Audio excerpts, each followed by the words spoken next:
and just levitate.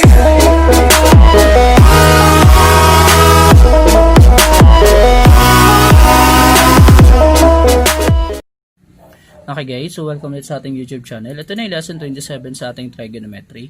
Ito yung law of cosines. So, start tayo. Nakaraan sa theorem number 1 from previous video. So, that is law of sine. Then theorem number 2, yung paghanap ng area ng triangle using yung dalawang side tas included angle sa kanila. Then ngayon naman theorem number 3, let's talk about the law of cosine. Okay, so law of cosine states that in any triangle ABC with sides A, B, and C, A squared is equal to B squared plus C squared is equal to 2BC cosine A, B squared is equal to A squared plus C squared is equal to 2AC cosine B, then C squared is equal to A squared plus B squared minus 2AB cosine C. So ano ibig sabihin? The square of the side is equal to the sum of the square of the other side minus the product of the other side times the cosine of the angle between them. So parang ganun yung ibig sabihin niya. Okay, so using that formula, we can also manipulate para mahanap yung value ng angle A, angle B, and angle C. Okay, then from previous video, kung naaalala nyo, si law of sine, pabalikan ko lang, si law of sine, ang sinusolve niya is yung one side and two angle, and two sides and one angle, not included between them. Pagdating kay law of cosine, ang kaya niya isolve is yung three sides are known, then two sides and the angle included between the two sides. So, ito yung kaya niyang isolve. So, i-check natin kung yung angle ba yun is in between two sides. So, for number 1, check natin. So, solve the triangle ABC if A is equal to 42 degrees, 20 minutes, B is 12.9, and C is 15.4. So, kung napansin nyo, dalawang side, tapos angle between them, that is A. So, ibig sabihin, law of cosine yung gagamitin natin. So, ano una natin hanapin? Siyempre, una natin hanapin is the value of A. Kasi yun yung unahan natin. So, we use the formula A squared. Okay, then, hanapin natin yung ibang side na lang. So, dito, after mo mahanap isa, pwede ka na mag-law of cosine, pwede ka na mag-proceed sa law of cosine. So, kahit di ka na mag-drawing, okay lang din naman. Okay, so, since given na yan, so we have A. So we have A squared is equal to B squared plus C squared minus 2BC, then cosine A. Okay, so this is equal sa A squared is equal to B squared. What is B? That is 12.9 square plus 15.4. So this is 15.4 square minus 2 times 12.9, 15.4, then cosine 42 degrees 20 minutes. So dito naman pwede recta calcio ka pa rin naman para mas padali ka. Okay, so check ko lang muna. So that is 12.9 square plus 15.4 square minus 2 times 12.9 times 15.4, then cosine ng 42 degrees 20 minutes close. Okay, so check natin. That is 109. 12.9 squared, 15.4 squared minus 2 times 12. So check ko lang. 12.9, 15.4 tas cosine 42 degrees 20 minutes. So, equate natin, that is 109.85. So, A squared. So, this is A squared is equal to 109.85. Tapos, kunin mo na yung square root nyan. Okay, so, square root ng 109.85 is 10.48. So, A is equal to 10.48 degrees. Sorry, that is wala naman unit. Okay, now dito, ito yung sasabi ko sa inyo, after mo mag-law of cosine, pwede ka naman mag-law of sine. So, since nakahanap ka naman ng isa, so meron akong A over sine A, tas B over sine B. So, hanapin ko na yung angle B, tapos using na lang yung 180 minus something na lang. Okay, so hanapin ko na yung angle B, side angle B. Okay, so try ko yun, no? So, we have 10.48.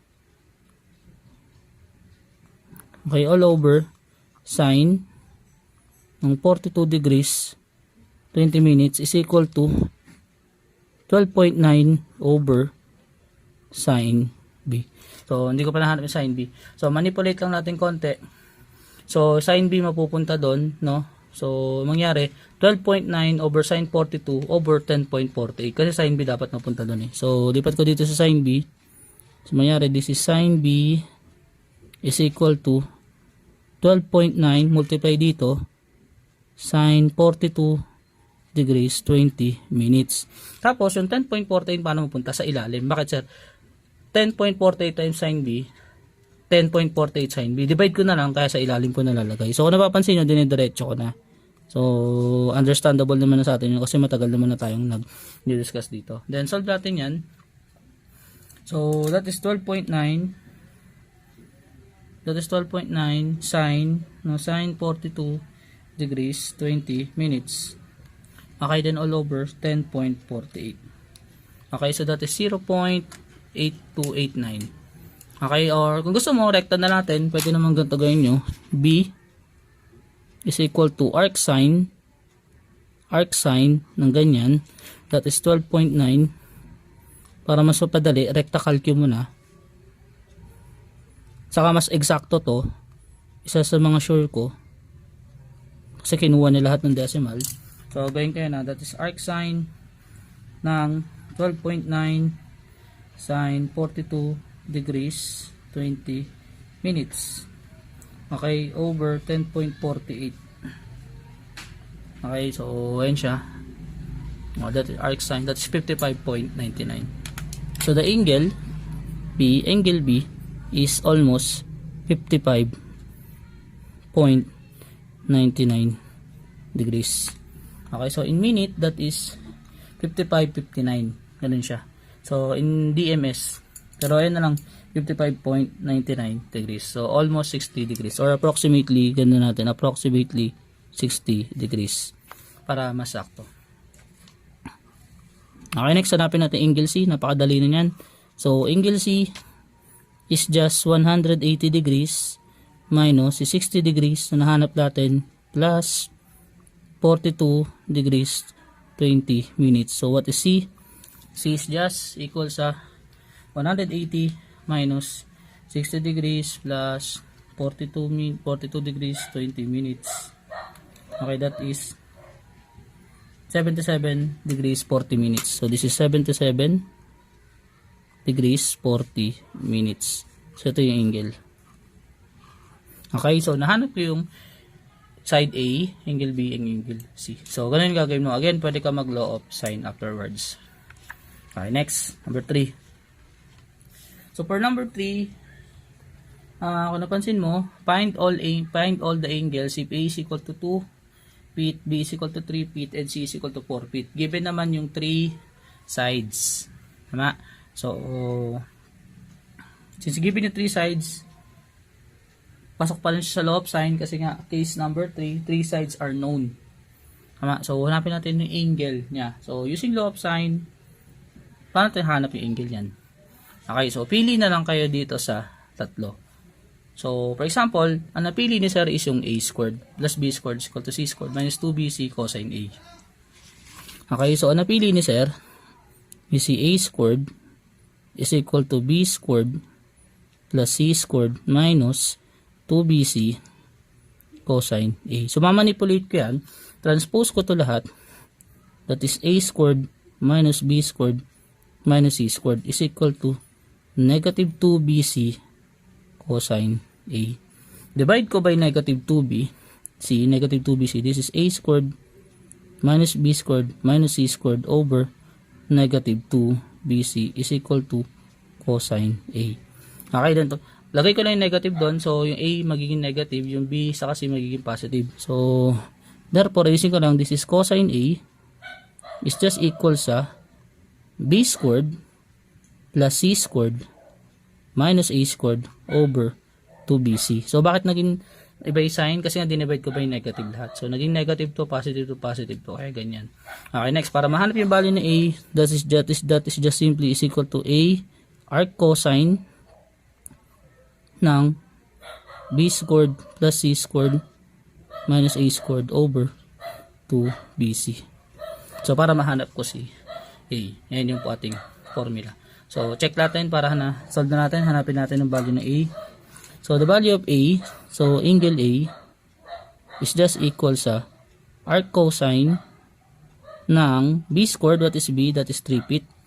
3 squared plus C squared, that is 4 squared, minus 2 squared, all over 2 times 3 times 4. Okay, so recta-calc na lang. Arc cosine ng 3 squared plus 4 squared minus 2 squared all over 2 times 3 times 4. Okay, then that is equal sa 28.95 or 96 degrees. So A is equal to, A is just equal sa 28.96 degree. So hindi ko na i-minute. Okay, ngayon. Para mahanap ko naman si B, so napansin nyo paano mahanap si A? Si A yung minus A squared. So kung paano hanapin ko si B, paano ko hanapin si B? Para mahanap ko si B, this is just equal sa cosine inverse. So arc cosine, di ba kanina B squared plus C squared minus A squared kasi hinanap ko si A. Dito naman, A squared plus C squared minus B squared. So mangyari, this is A squared plus C squared minus B squared all over 2AC. So ayun yung magiging formula para dyan. So salpak na lang natin. This is just arc cosine. So again, pwede ka rin naman mag law of sine. Gusto mo law of sine na lang apply mo para mahanap. Pero I think mas madali na to. So, A squared, what is A squared? A squared is 2 squared. C squared is 4 squared. B squared is 3 squared. All over 2 times 2 times 4. Okay, so recta calc na lang ulit. So, palit lang natin ng value. This is just 2. This is 3. And this is 2. Okay, so konting palit lang ako ng value doon. That is 46.57 degrees. So B is just 46.57 degrees.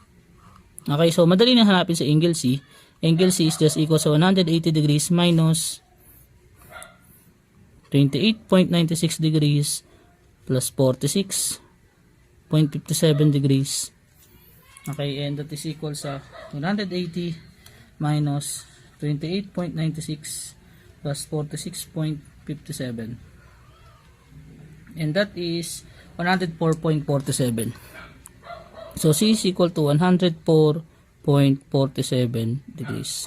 So ito yung value ng mga angle. So again, napaka-useful nung formula na ginawa ko. So again, derive mo na lang din kung ano yung C. Pag C naman, C squared na yun.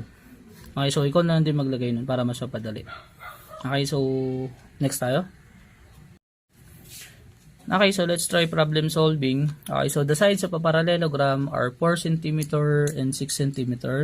So one angle is 58 degrees and while another is 122 degrees. Find the length of the diagonals. So ito medyo tricky, I think medyo mahaba kasi siyempre hanapin natin yung angle. So drawing natin.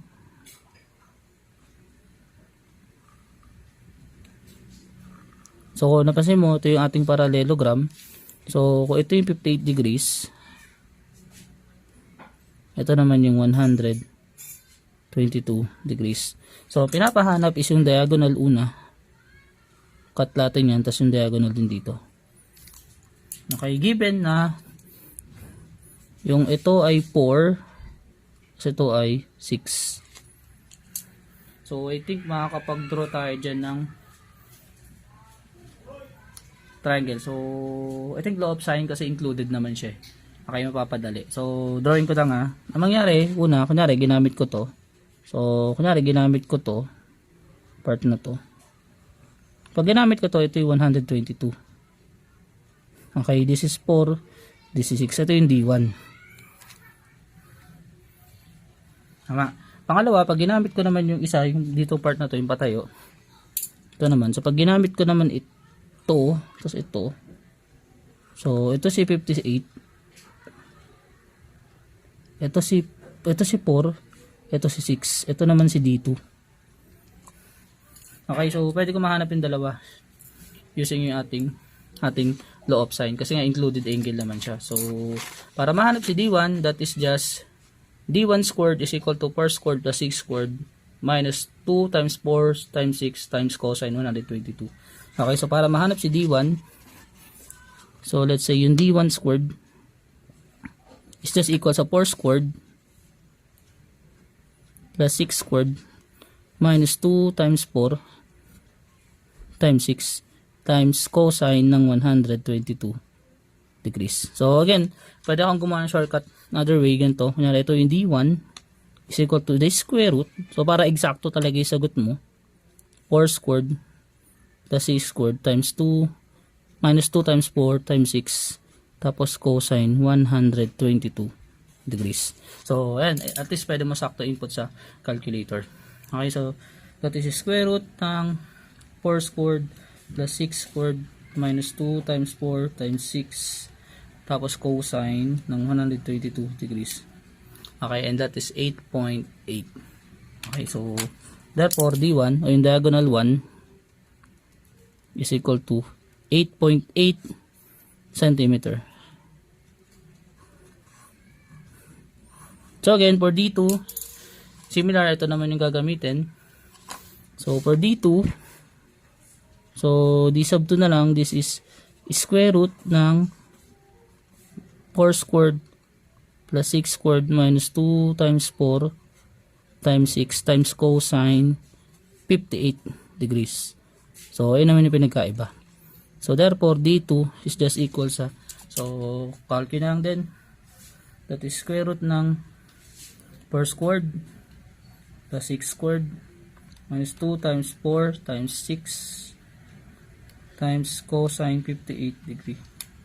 And that is 5.15. So tama naman kasi mas maliit siya. So that is 5.15. That is 5.15 cm.